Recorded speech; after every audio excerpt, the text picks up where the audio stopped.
The Vedic literatures are not only full of spiritual instruction but are also instructive in how to prosecute material existence very nicely with the ultimate aim of spiritual perfection. Devotee asked her husband, therefore, how to prepare herself for sex life according to the Vedic instructions. Sex life is especially meant for having good children. The circumstances for creating good children are mentioned in the Kama Shastra, the scripture in which suitable arrangements are prescribed for factually glorious sex life. Everything needed is mentioned in the scriptures. What sort of house and decoration there should be, what sort of dress the wife should have, how she should be decorated with ointments, scents and other attractive features, etc. With these requisites fulfilled, the husband will be attracted by her beauty and a favorable mental situation will be created. The mental situation at the time of sex life may then be transferred into the womb of the wife, and the good children can come out of that pregnancy. There is a special reference to Devahuti's bodily features. Because she had become skinny, she feared that her body might have no attraction for Kardama. She wanted to be instructed how to improve her bodily condition in order to attract her husband.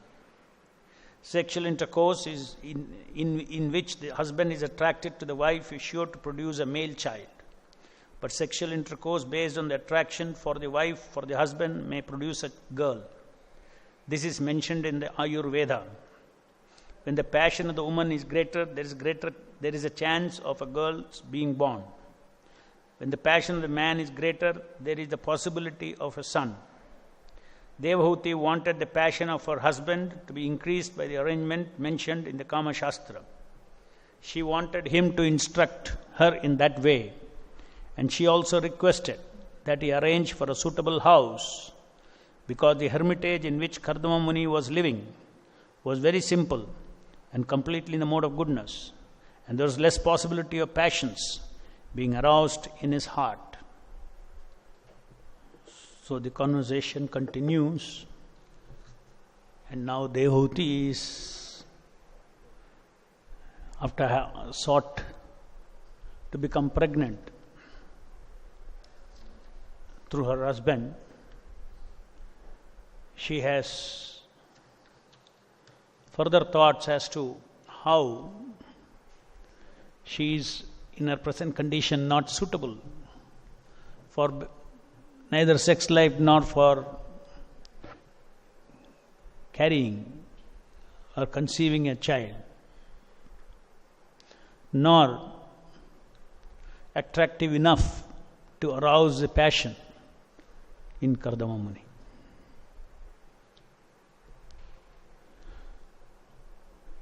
So we see here there are many things that we need to reconcile and understand as to the position of Kardama Muni and Devahuti, and as to the role of material energy, role of material body in service of the Lord when done appropriately as per the directions of the scriptures.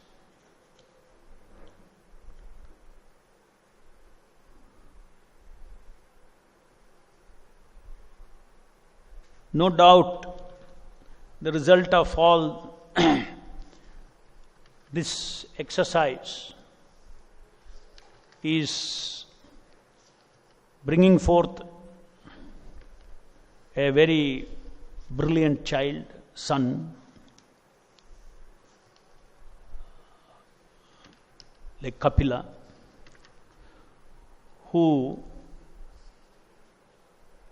the pure representative of the Lord and one of the incarnations of the Lord. So we can connect how the child was conceived, including details of how Devahuti is seeing how I may not be able to Mana bhava. I'm not able to, I'm doubtful whether I can arouse your emotion in order to unite with me. So I have my doubt, because she is also learned in scriptures. So the scriptures say that these are the situations, these are the mental state, these are the emotional states, means the physical state. These are the environmental situations that are required for arousing passion. So all these things are employed in the service of the Lord, can be engaged in the service of the Lord. And that is what is happening here. That is the reason why Krishna says, I am sex life according to regulated principles. If you see, the entire material world is running based on the principle of procreation. Otherwise, you take all the living entities who are there now, all the different lives. 100 years from now, none of them, completely new bodies have come for, maybe same living entities, but new bodies have come, populated with new bodies. So this kind of continuous changing of body is happening to the living entities in this world, in this material world.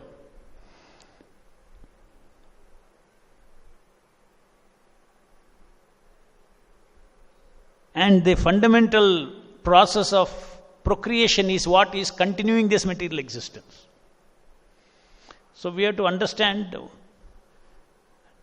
sex life not in terms of pleasure, but you have to understand sex life in terms of design of the Lord.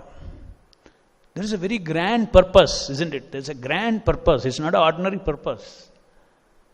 The world cannot continue at all. So material world itself exists based on this particular principle. So therefore there must be a shastric way of how to rightly use this process of procreation in service of the Lord.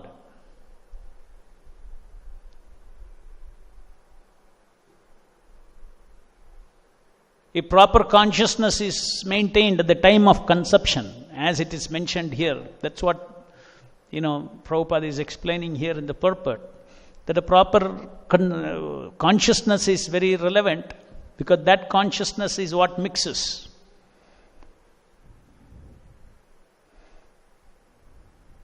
Just like sperm and ovum mix, mind and mind mix, intelligent and intelligent mix,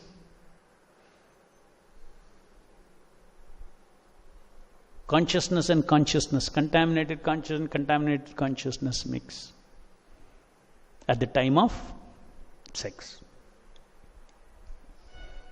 Modern science doesn't know anything except gross body.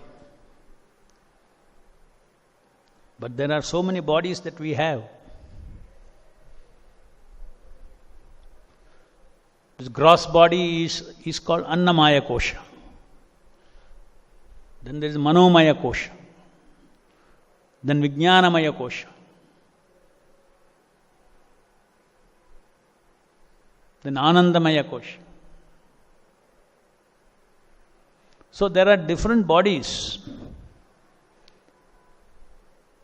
So a proper sexual union, the Shastra describes in such a way that all these things are favorably mixing.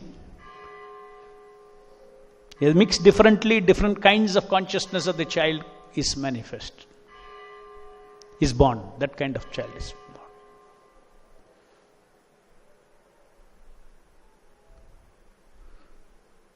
So all, as Prabhupada says, these are all very clearly given in Kama Shastra, how one can, engage in procreation, either in Maya's service or in service of Krishna. Either way, the phenomena is the same. Just like people eat food for serving Maya, we eat prasadam for serving Krishna. Phenomena is the same. If you have a stomach problem, also you have to go to doctor. If a karmi has stomach problem, also he has to go to doctor. Because machine has to be repaired. The process is not working. If you don't have appetite and your tongue becomes tasteless,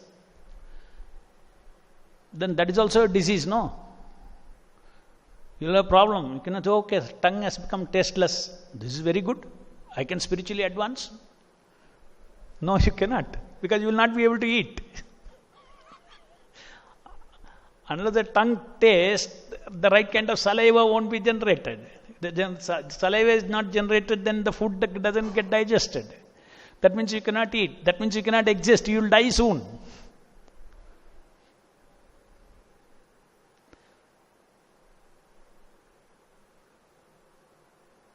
So we want to preach Krishna consciousness. We don't want to die soon. So we engage our tongue normally, like anybody else, but for Krishna Prasadam. We engage our mind to taste Krishna Prasadam. We engage our Vijnanamaya to taste Krishna consciousness. Taste the Prasadam. We engage Ananda Maya Kosha to enjoy our Prasadam. There is a particular attitude for all this. And that is what when we chant Mahaprasade Govinde, Namo Brahmana Vaishnu, all that when we chant the whole prayer, Sharira Vidya Jal, we are actually feeding our Manomaya Sharira and Vijnanamaya Sharira, Anandamaya Sharira. Not only gross body, we are feeding all that. So the scriptures have provided how to eat in a holistic manner, in line with the purpose of the Lord, creation, how to have sex in a holistic manner, in line with the purpose of the Lord as per the dharma. Then there is, everything is engaged in the Lord's service. Passion is required. It says that you can't, see, if you, here it is said that excited emotions. Let's discuss that. Where is it said? I am struck by excited emotion for you. Now she is also excited. Now she is thinking now, whether Kardamuni will be excited. I am so skinny. Be excited. Then one may say, okay, it's all for him to get excited. He is transcendental.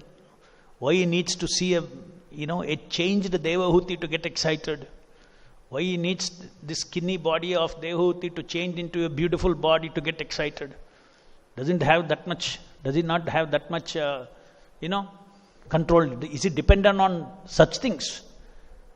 These are all the questions that will come in the mind. Actually,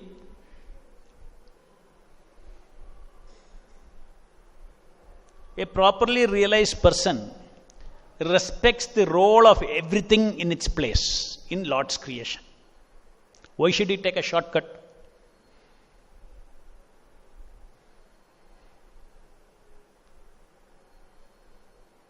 Why should he artificially, build up that excitement? Nature has its own way. This is a whole mechanism, body of the man, body of the woman, mind of a man, mind of the woman, and the role of desire. So it's all put together. That is on, proper union between man and woman happens. Physically pleasant way, mentally pleasant way, intellectually pleasant way, in all manners in a pleasant way,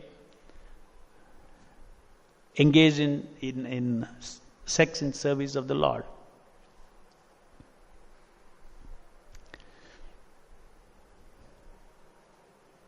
So here is a situation where you see that one understands that you need excitement if you want to have sex.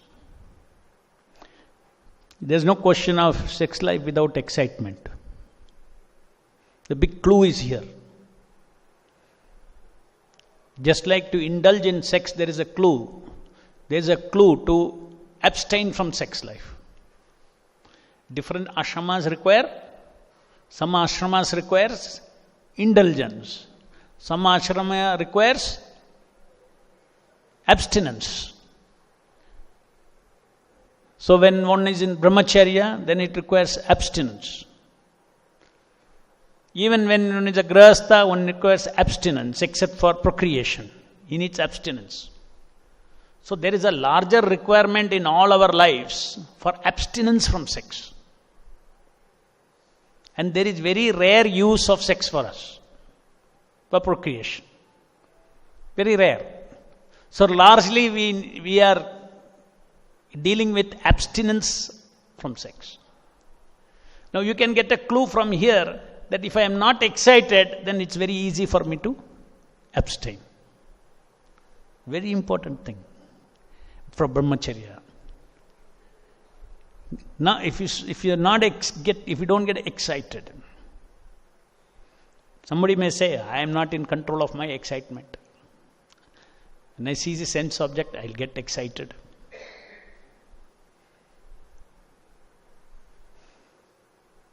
That is true. But why do you get excited? One step you should go behind. Because of desiring, you get excited.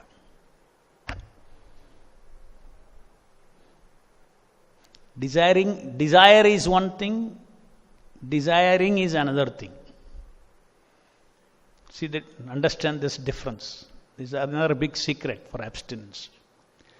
Desiring is by the soul. Desire is situated in the mind, because you are created that by desiring. By desiring, you created desire in your mind.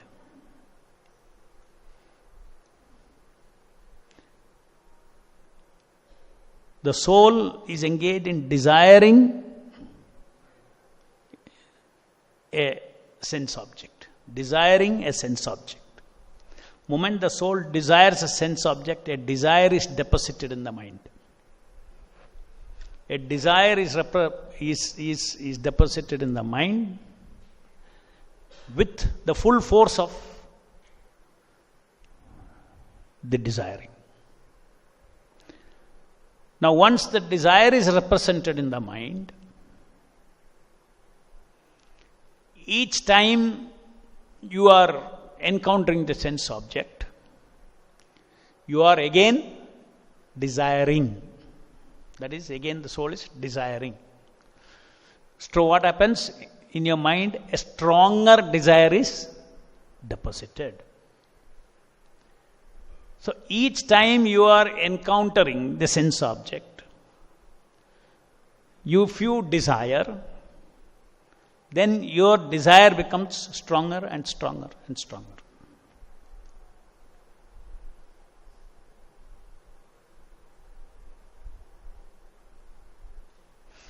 And the stronger the desire in the mind, more is the excitement. So now the answer is, okay, we have to control excitement. But what can I do? As soon as I see, I get excited. Oh, you get excited as soon as you see, because now you have to go. Why you get excited? Because there is a desire in the mind. There is a strong desire in the mind. Oh, then how did the strong desire in the mind come? The strong desire in the mind came because of my desiring, my repeated desiring, and non-satisfaction of my desire. There's a tension set up. There's a desire and non-satisfaction. There's a tension set up. Every time you desire non-satisfaction, like a rubber band, it pulls. And again, it is in that tension now already in your mind. Once again you desire means what? You're pulling the rubber band more. You're pulling the rubber band. So in your mind, these are all pulled and kept stretched like this. Therefore, as soon as you see, excitement comes. Hope. hope that I can release this tension. What is this tension? What is the tension of desire? What is the pleasure when a desire is satisfied? Any desire is satisfied. Forget about particular desire. Desire means we have got three kinds of desires, three kinds of instincts. What is it?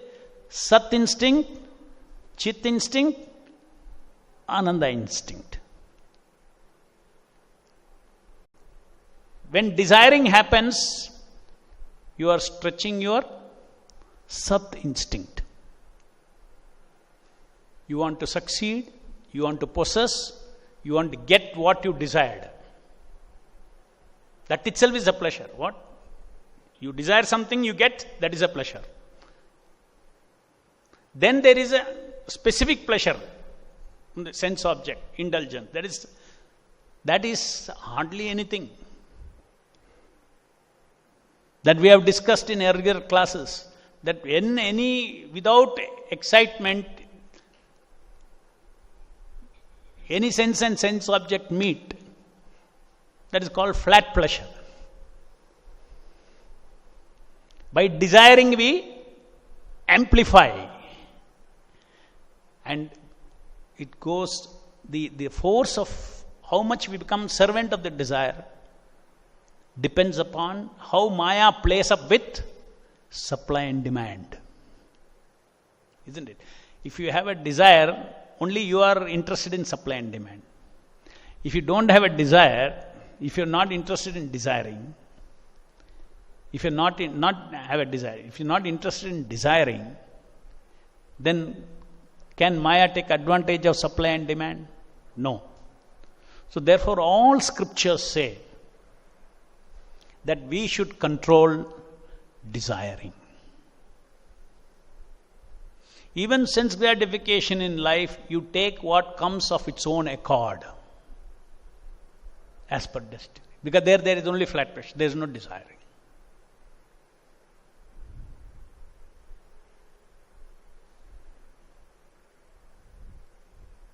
So the material energy, Maya, appears to be very scary to cross over.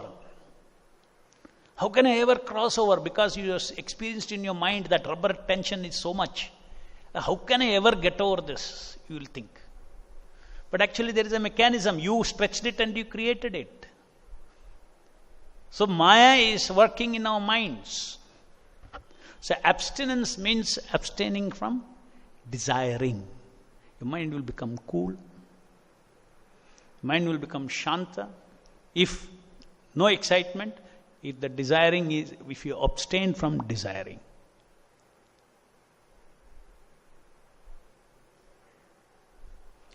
In other words, irrespective of the sense object, the sense object may be giving us, let us say, to give an example, may be giving us 1% pleasure. But 99% pleasure is coming from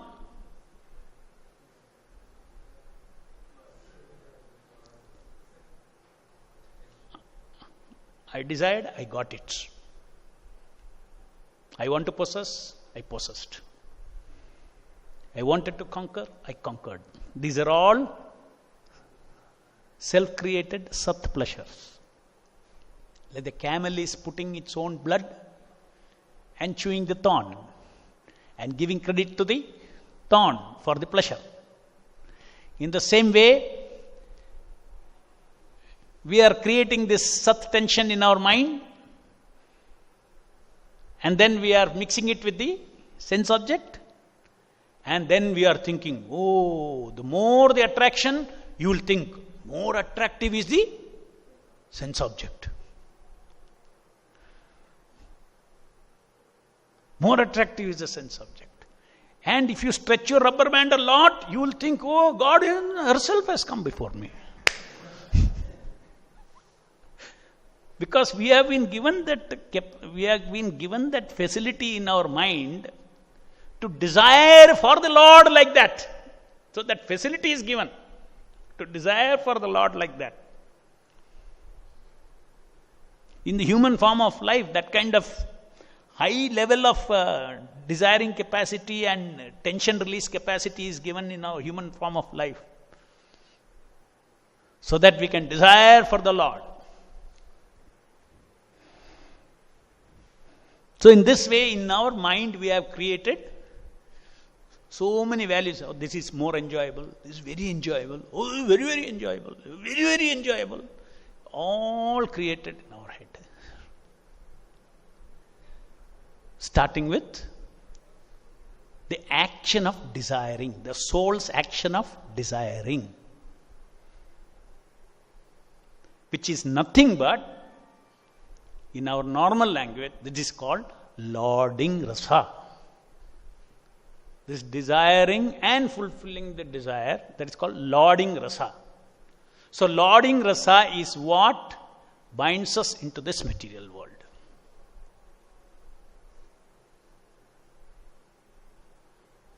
Want to possess, want to conquer, want to succeed in possessing material things. What it is, it's immaterial. Once I desire, yeah, I should get it. There are so many things you're not desiring, so you're not bothered about it.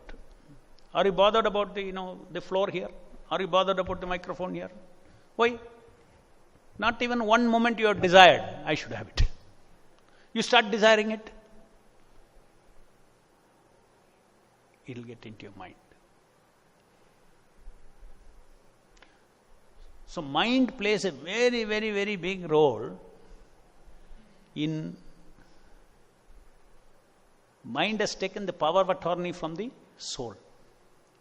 That is the reason why soul also has no control. Mind goes on desiring and creating desires. Desire, create desires. Power of attorney means the willing force, the desiring capacity is also taken over by the mind. So it does the action of desiring and creates desires and deposits desires. And the desires are like time bombs. They meet the sense object, it creates all kinds of tension. Entire our neurological system is designed and geared like that. Geared like that.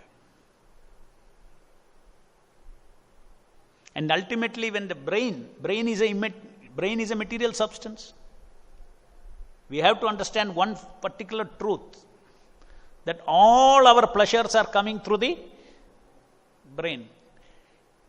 If I scoop out your brain, can you experience pleasure? Can you experience love? Can you experience affection? Nothing you cannot. If you scoop out your brain. Even the corresponding mind's emotions are connected to chemicals in the brain. So brain doesn't see any difference between specific object pleasure and amplification pleasure. Doesn't see any difference. As I said, if 1%, let's say there is a chemical called X, and specific flat pleasure is contributing to 1 milliliter.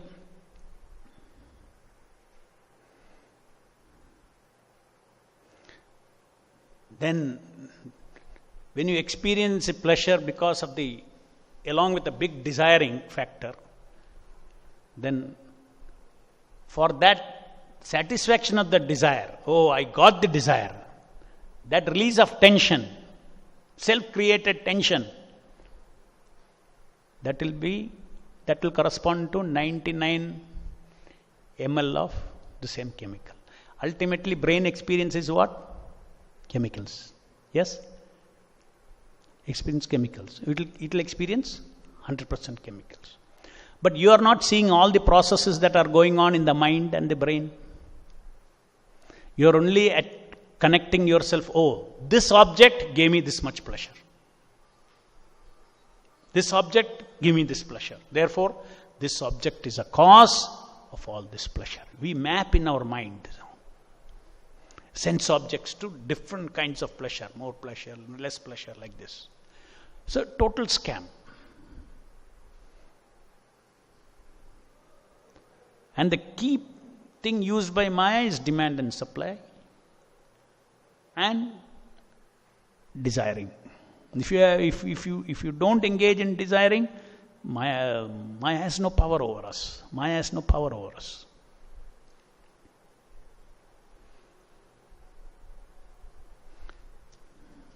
So this is a very, excited emotion. You have to connect. Sex life means excited emotion. No excited emotion, no sex life. Over. Any questions?